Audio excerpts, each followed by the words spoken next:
It's a foot race.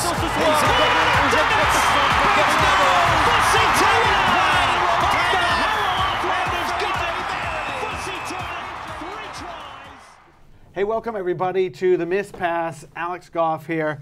No Adam, no Kramer, doesn't matter. Mason Peterson, Austin Elite, here with us to talk a lot about college rugby. Yeah, definitely. We're pretty psyched about that. But welcome to the show. How you doing? Doing great. Okay. Body's feeling all right. Excellent. Long week, but I'm gonna make you come closer to me. Sounds there good. we go. There. That would be better. Your body's all right. Okay, so we were talking about a bunch of stuff, but we're right on the cusp of actually beginning Major League Rugby. yeah. And I got the schedule up. There we go. So this is week and a half to go. April 21st. Yeah, finally. Right, finally. You guys play Glendale, which is on TV. That's great. And Houston against NOLA and San Diego against Seattle. Don't know what's going on there, but it's right there. So you excited? Yeah, definitely. It's been a long time coming. We've been training for a long time, and I think it's been in the talks and in the works for a long time. To see it finally come up and be there, I think who can't be excited? Anybody, a rugby fan in America, has got to be excited for this.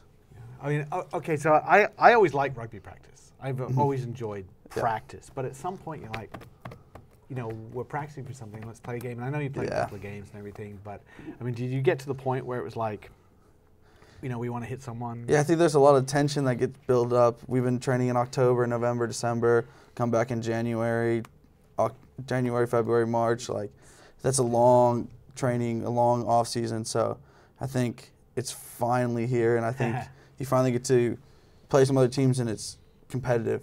Okay. And that's where, yeah, there's competition in practice against your own teammates, but that sometimes gets a little chippy. Well, now you get to do it against somebody else, and I think that's the greatest thing about it. And you have the warm-up games, but again, it's the same thing. You know, you might have open subs, you might be testing. You know, we're testing combinations and things like that. So that's not the same thing as playing for real. Yeah, definitely those warm-up games. Yeah, you want to go out there and win, but everything's in those games is building towards our first game. Okay. So everything's been building towards Glendale. Yeah, we didn't get the results we really wanted to, but we've done some good things, and we've done some bad things that we need to work on. And I think that's the biggest thing that you can take out of those is to fix those bad things and then make those good things even better. Does anyone really know what the standard is or what the bar is for this yet? I think as a group of players in the whole league, I think we have to bring the best standard that we can. Okay. And I think we have to wait to see, because pro rugby brought a good standard, but we have to wait and see what this brings. So I think it's exciting to see it come in 2 weeks, and we get to see. And then from there on, it's just going to build and build. As you see, it's always every week's going to get better and better. These teams are going to get better and better each week. All right. You know, you're going to learn about a bunch of stuff, I guess, you know, in terms of how this goes, and also going week after week after week. It's not just one game, right? Yeah, definitely. It's like getting through it week after week. Are you prepared for that? I mean, do you think that everybody, like, maybe you're prepared for that. Maybe you personally are prepared for that. Maybe some of the guys who played internationally are prepared for that. But what about some of the newer guys coming out of college? Do they really know how hard it's going to be, not on the 21st, but in the middle of May? I think that these warm-up games, it's really opened some of the guys' eyes, and I think as a whole, the older guys have to bring those guys with them. And I think that's the best part about this is it's new. Yeah. It's new for everybody. So, yes, there's a standard, and we all have to go to try to reach that. So that's. But I think they're here. They're here, and they're willing to work. So that's the best part about it. All right, take Austin out of it. Okay. Of the other five, who's the strongest team? I think you never know what you're going to get out of a team like Utah. They have a lot of firepower and stuff like that. Seattle we haven't seen yet. We don't know what they're going to bring out. They got a lot of internationals there and stuff. San Diego's got incredible backs. Yeah. And a guy like Cam Dolan who's a freak in the forward pack. And then Glendale's just Glendale. Yeah. They do everything right. Yeah. That's their thing. They have a system, and they follow the system, and they do everything there. So I think out of those teams in Houston, you've seen put up a lot of big big scores and Sure. they've played a lot. And then New Orleans is physical. They're gonna bring it. They're gonna bring it game in and game out. So I think it's hard to say which one's gonna be the best one until we play each other each week. And then I think the season it will tell who's the better teams and who's Okay. the lower level teams. It's not going to be a finished product. I think. I mean, I'm a skeptical guy when it comes to this stuff, Yeah. and I was hugely skeptical of pro rugby on a number of levels. Yeah. I was probably wrong on some of those stuff. Probably, maybe, but yeah, I think you need to be skeptical about the quality of play. There are going to be crappy games, Yeah. right? There's crappy games, and the Premiership and, there's and blowouts there all the top time. 14, right? It was a blowout, or nobody can catch a ball, or it's muddy, or whatever it is, and it ends up 6-3, and everyone's like, crappy game. We're going to see things sort of inch their way, but if you go see this game, and would it be fair to say this, right? If you go see these games, hopefully you're entertained, but you're not going to see something that's like perfect. Yeah, exactly. I think all the teams are striving to be the perfect, but rugby's never perfect. Things are going to go wrong, and I think the team that best copes with those mistakes, that's going to be the team that you see go really far in this competition. And 8 games isn't a lot. So it's going to be a short season, but that's true. you have to bring it every week. And if you come out soft or come out not ready to go, teams will punish you. And I think that's with some world-class players in here, and there's players that are really good, played at international, played in World Cups. Those guys will punish you, whereas like maybe at a club level, there's one guy and it's kind of hard for them to really shine. But at this level, there's multiple of them, and they will punish you on your mistakes. So I think that's the team that capitalizes off other teams' mistakes. That's the team that's going to be the best in the end of the year. So Before the show, we were talking a little bit about the PRP, yeah, right? So the Pacific Rugby Premiership. We've got some of those guys, the games live on Flow Rugby, and we have a whole bunch of them on demand on Flow Rugby. You didn't know that is like we'll get the games from this week. This weekend's games are uploaded. They're there.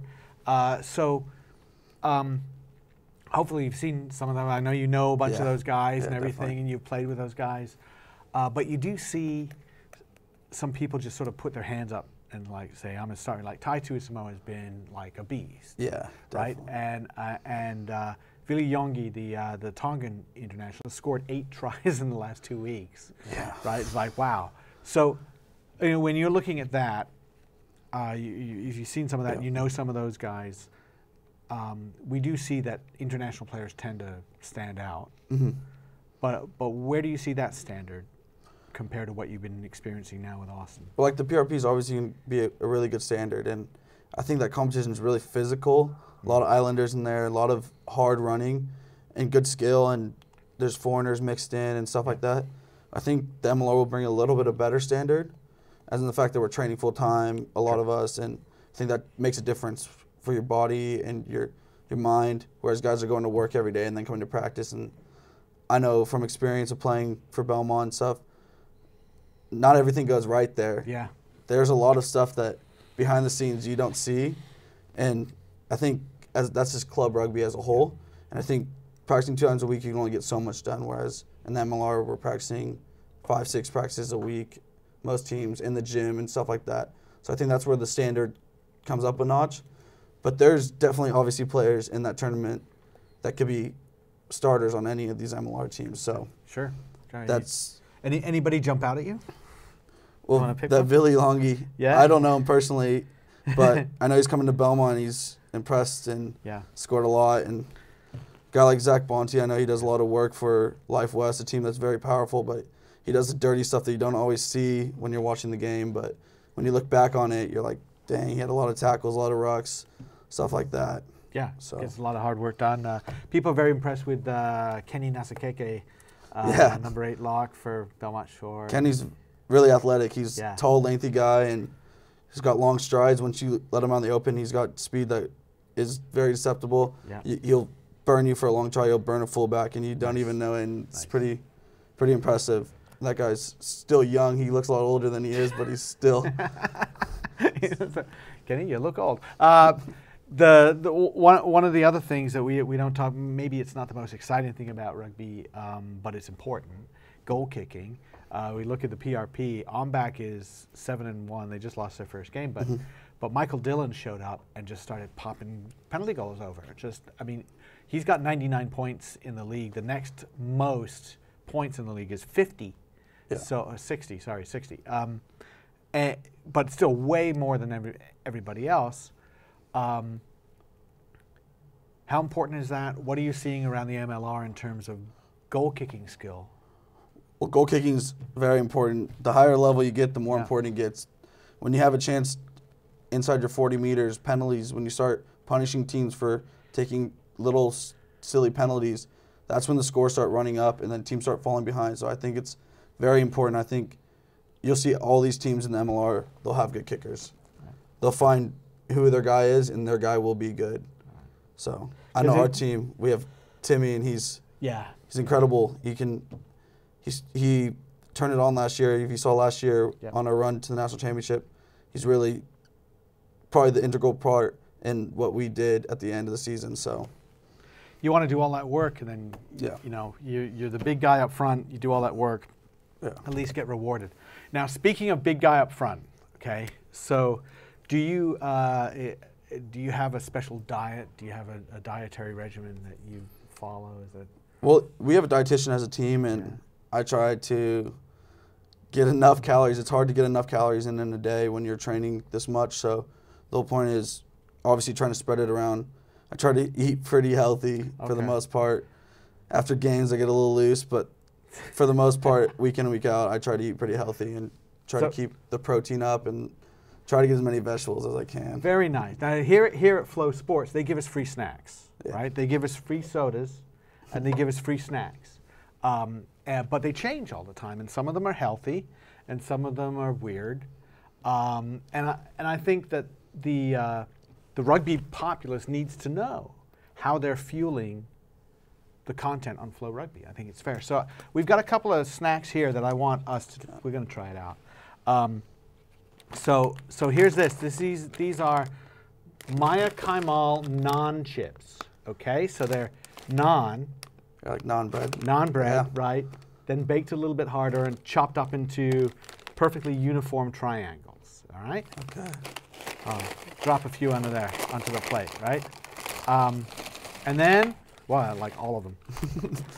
We have this thing. This is, right, so yummy snack. Yummy snack is in the name, okay? So it's yummy. It better be. It's officially yummy, right? Yeah, it better be. Right, this is actually a 100-calorie pack. Sea salt yummy snack, and it's yummy health. So this is baked, not fried, and it's healthy. So we're gonna try these and see what you think. Take one of each, and we'll just like. So this is the yummy snack. It's rectangular and smooth. It's kind of like it's like a Special K chip. Yeah. Not much flavor. Not much flavor. That doesn't burst with like it says sea salt on there. Sea salt. Yeah, it kind of got a weird aftertaste a little bit. Trying to figure out what it tastes like, but maybe if it put like another flavor on there instead of just sea salt. Put another flavor on there. I think there may be a barbecue version. We'll bring those out another time. If you eat this and then you exhale through your nose, you're right. It has sort of a. Yeah, I don't know what it tastes like. But I'm now eating 3 of them. Okay, naan chip. Now, I like naan bread. Yeah, now, love some naan, right? It's a great thing. It makes the world go round, really. Yeah.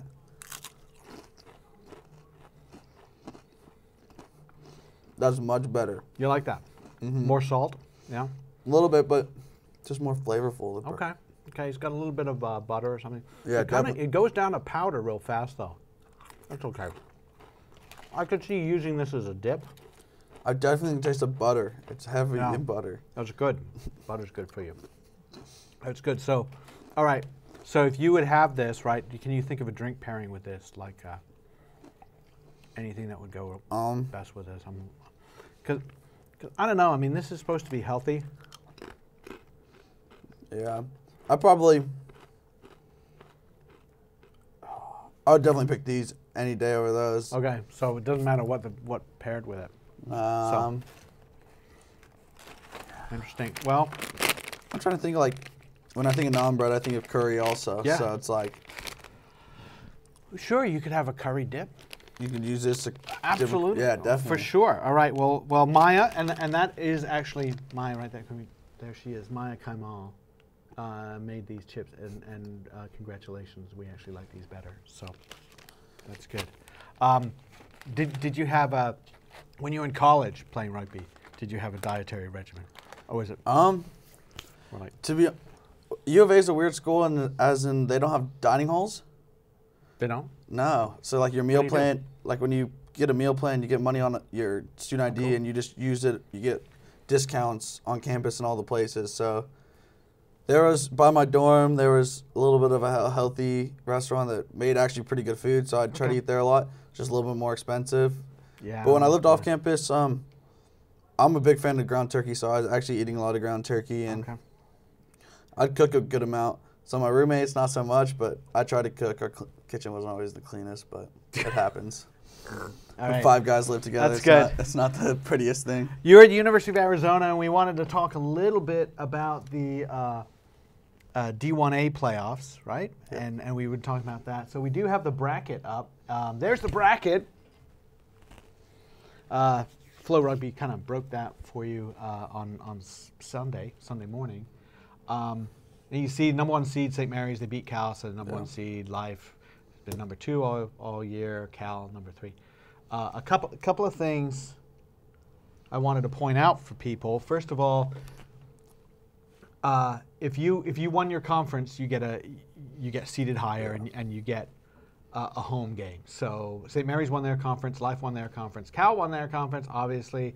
Penn State won the Rugby East, they're number 5.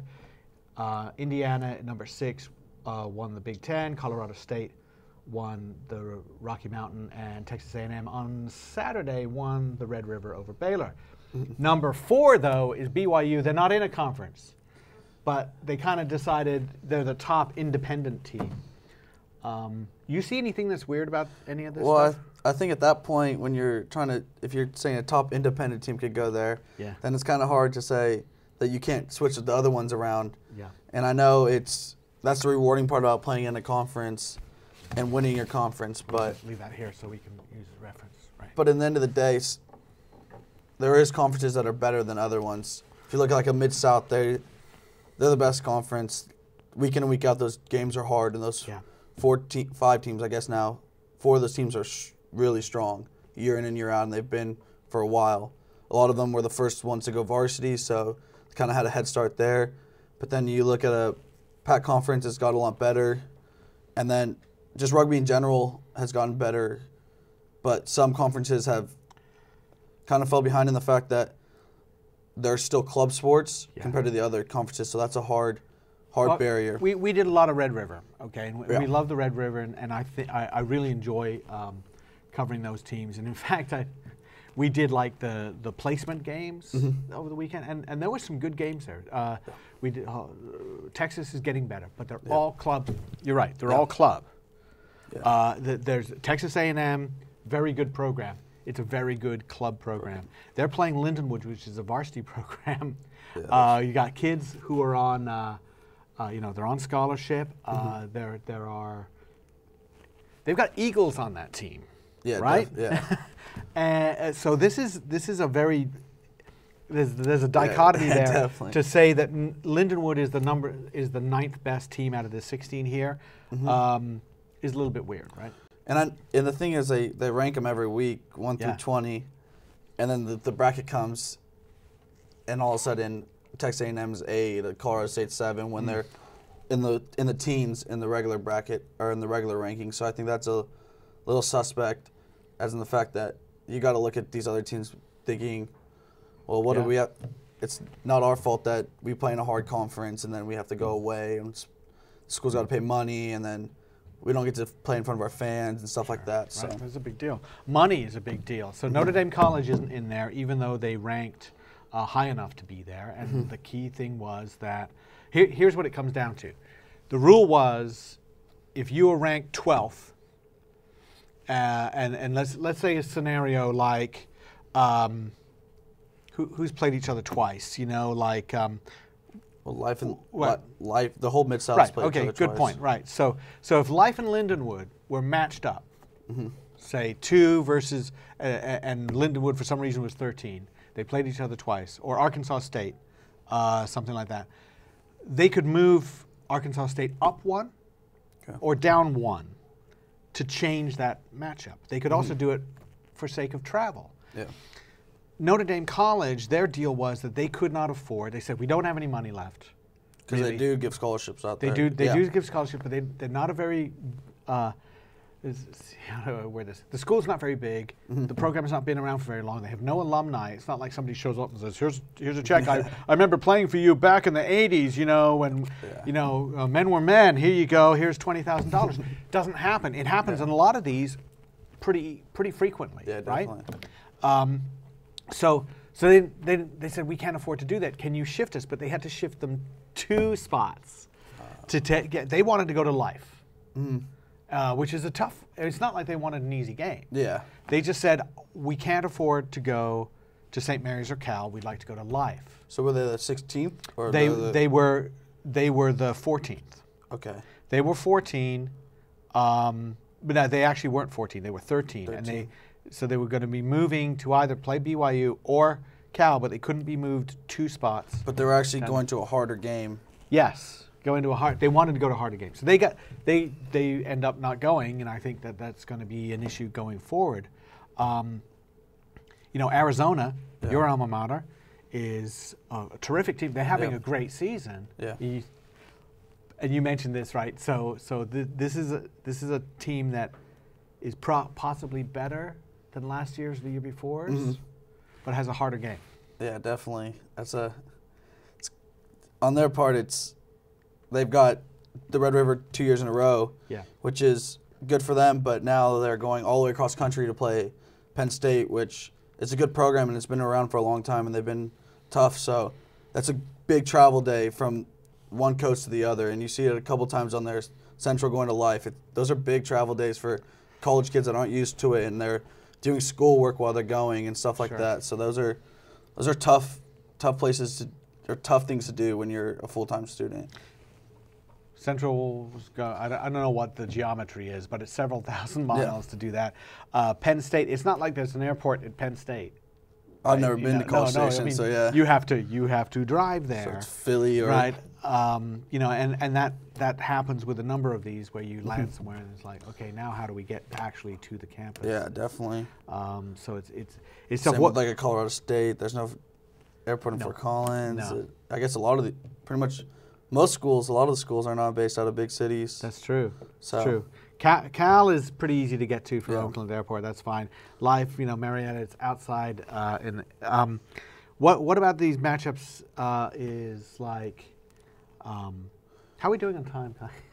About 4 minutes. All right, because I'm looking at this thing, and because I'm looking at this, I can't see what time it is. What about these matchups? Any that you think is kind of like an upset special or something that you think? Well, if you look at a team like Navy, I don't know if it's more of an upset than it is. They're going to Indiana. Indiana's been on the ropes the last couple of weeks, so you can see them going into there and strong coach team, and they're always going to be fit. That's just any of those military schools are always going to be fit and stuff, so you can see them coming out on top there. I think it's hard. Arkansas State, BYU played tough against Central, who hasn't had the greatest season this year. That's a good call. But Arkansas State, they've played Life hard a couple times. They played Lindenwood. They've been close in some of those games, and you never know really what you're going to get out of either one of those teams. So that could be a matchup that you could see an upset in the end of the day. I like that one. As you said, Penn State, Arizona, that'll be a really interesting Yeah, I have to game. take my boys on that one. But the one I'm interested in is actually Grand Canyon at Cal. Not that I think the Grand Canyon is going to beat Cal. I was a big proponent of the fact Grand Canyon really fronted up several times. I know they played U of A early in the season in the first game, and that didn't go their way. But after that, they put result after result after result. Yeah. And they played everybody big. They played the big teams in the PAC conference and stuff like that, and they've definitely acclimated themselves well. And then the school's really supportive of that team, too. They got a stadium on campus and stuff like that. That's beautiful. So I think, when they go to Cal, they have nothing to lose. Yeah, absolutely nothing to lose. It's like, just lay it all out there. And if you lose big, you got to play Cal at Cal, which is I think big for the program. I would think that, you know, the people who talk about we have to have name schools against name schools, maybe they might bristle at that matchup. But Yeah. I think it's like it is old college rugby against new college rugby. Yeah. Finally. And like those Lindenwoods and Life, those were low schools for a little bit. Now they're Yeah. big name rugby schools. And That's now, right.